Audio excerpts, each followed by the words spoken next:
with Andrew Staton from Jung Fan Journal. Bruce Lee has been incredibly inspirational and influential to you throughout your life. Can you tell us exactly what effect Bruce has had on you?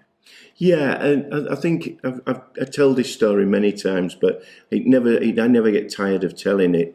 And I think we hear it quite often with a lot of people.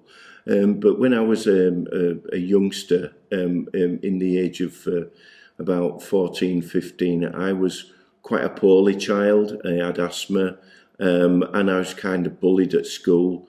Not terribly bullied, but bullied mentally because I was ill. I skipped football and I skipped rugby, the classic English games. And so therefore I was penalised by my sort of like peers in my class, because they thought, oh, you know, he's skiving off these things, and I got to do my homework while they were freezing themselves to death playing football or rugby on a field. It was a long time ago, and I was in a bakery doing a part-time job on a Saturday, and two lads were jumping around a bakehouse. And I said, what the hell have you seen here? Why are you doing this? We've been to see a movie, they said. I said, what kind of movie? Said, we've been to see a kung fu movie. And I went, oh, like David Carradine. I said, oh, that's slow motion and quite philosophical, and I was quite happy with that. And I thought, oh, that's fantastic. I like that. And he said, no, it's not that. It's not slow motion or anything like that. And no, it's real fighting. It's real jumping all over and throwing kicks and punches and jumping into the air. And I went, you are? And the film, I said, what's this film? It's called King Boxer. So I thought, oh, okay, right. Anyway, we went to see this King Boxer. We snuck into the cinema being young. It was totally different to the David Carradine stuff. You know, it was proper hard martial arts, and there was a bit in King Boxer where he pulls the eyeballs out of one of the students, and you went, oh, that's nasty, you know, and terrible things, and I thought, oh my goodness me, you know, but it did inspire me. I thought, well, you know, that's all right. And I kind of had an idea, and everybody started thinking about going to karate lessons. And I thought, oh, yeah, karate, yeah, okay. And then all of a sudden, it was February the 13th. It got released January the 13th in 1974, and I went to the cinema because there was lots of adverts on television for a film called Enter the Dragon, and you could see this guy, and he was doing martial arts, and it looked really fantastic sound effects and stuff like that. And I went, oh yeah, that sounds good. And I thought, oh yeah, I'll have a bit of this. And so I said to my mate Michael Elwood, I said, can we go see Enter the Dragon? He said, yeah, all right. And we had a deal then. He used to love horror movies. So he'd go to see a Dracula movie or some sort of like succubus or something like that. And I'd be sort of like screaming because I'd have nightmares after I'd watched one of these horror movies. And then I said, well, I'll tell you what the deal is. I says, we'll go see one of your horror movies if we can go see a Bruce Lee movie. Well, I got to see a horror movie for 3 weeks because I couldn't get to see Enter the Dragon. It was queue every time. We said, oh, we're not waiting this queue. Oh, we got hours. So anyway, by the 3rd week, I said, look, we're going to go early. So we went, and it was kind of a sort of like a total sort of like euphoria when you were in there. You thought, I'm in the cinema here, but you were really in there with Bruce, you know, and everything he did, all the punches, he sounded so loud, and everything meant something, and especially when he squares up with Bob Wall, and it's dead quiet for a second, then he goes bang, and you nearly jumped out your seat when Bruce does the first hit, and you think, Jesus, if I was behind that, I'd be down, you know, I wouldn't be getting up again. And I think it was early on that set me out, because in them days, I'm not like I was then. I was really, really thin, really, really weak.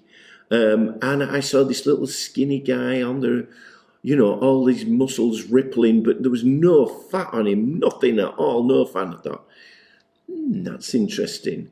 And I thought, crumbs, if I could get 10% of that, I might be going somewhere, because, I was kind of really demure and had no confidence whatsoever.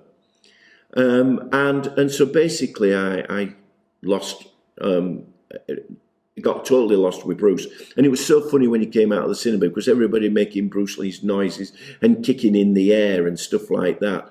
And you thought, crumbs, Bruce had put the energy onto the celluloid, he was there, and he really did everything. And it was only a couple of weeks later that they just said, oh, Bruce Lee's dead. And I went, oh my God, I just discovered this guy and he's gone. And I was up in Scotland with Mum and Dad on a holiday, and they found a magazine called Kung Fu Monthly. And I had to read it. I sort of like consumed it. I didn't read it, I consumed it.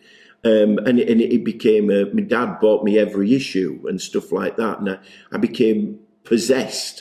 And this became called the Kung Fu craze, and I was whipped up into it, and it was amazing. And it was only till later that you really realised that Bruce started having an influence on you, and because he'd done so much, and it started really with the training. So because Bruce Lee was a martial artist, and there was no Wing Chun or anything that Bruce had been doing in the area of Leeds I thought, oh, so the only thing you had was Shotokan karate, or a kind of karate. So I went and learned karate, and it was rock hard. I mean, these guys were as tough as nails, people who would knock down walls with their feet and stuff like that, to prove how good they were. I used to come home with bruises on my body, and my mother said, I thought you were going to learn how to defend yourself, not come back with bruises all over your body. And then I thought, yeah, she's right. So after a while, I thought, I'd better do something different. And there was a talk of another system called Aikido. And I thought, oh, I'll have a go at that. And I went through quite a few different systems, including Tai Chi, and ended up with Wing Chun. And once I got to Wing Chun, I really felt that this was it. This was where Bruce had been. This was sort of like the mother art of Bruce Lee to a certain extent. This is where it started with. And I fought very hard to keep Wing Chun in Leeds at that time. And I was under a guy called Sifu. He'll come to me in a minute. This is what happens when you get old. Brian Hook. And Brian was just an absolute star. He was possessed with it. He consumed Wing Chun. He devoured it. It was lovely to see, because he actually knew where he was going with it and everything. And of course that led me to meeting Ip Chun and stuff like that. And then after a while, after us being really, really driven, and Bruce driving me, I was invited to write for Martial Arts Illustrated, because I'd appeared in a newspaper article, because people had asked me about bits and pieces, and I'd been involved with Bruce Lee Society, and I'd taken over Bruce Lee Collectors Club with some other guys, and also and it just went on and on and on. And when you look at it 50 years on now, you're thinking, I was there 50 years ago, and I'd just like to wrap this up with a sort of like going so fast through what my little life has been.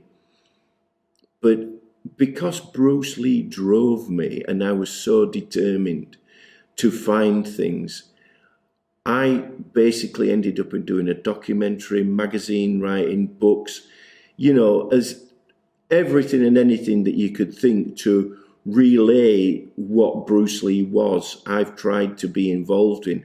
And I behind the scenes, I mean, it will come out in my book, is that, I've driven, I mean, there's more documentaries being released in the UK on Bruce Lee than anywhere else in the world. And that's unfortunately not blowing my own trumpet, down to me to a certain extent, because I would go to companies and say, look, you want a Bruce Lee, it'll sell. They're only interested in money. But I was thinking to the fan that the fan needed to see this stuff.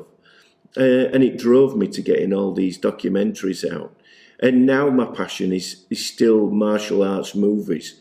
And any film that's got martial arts in it or anything like that, I try to be behind it, because I know Bruce is behind that sort of...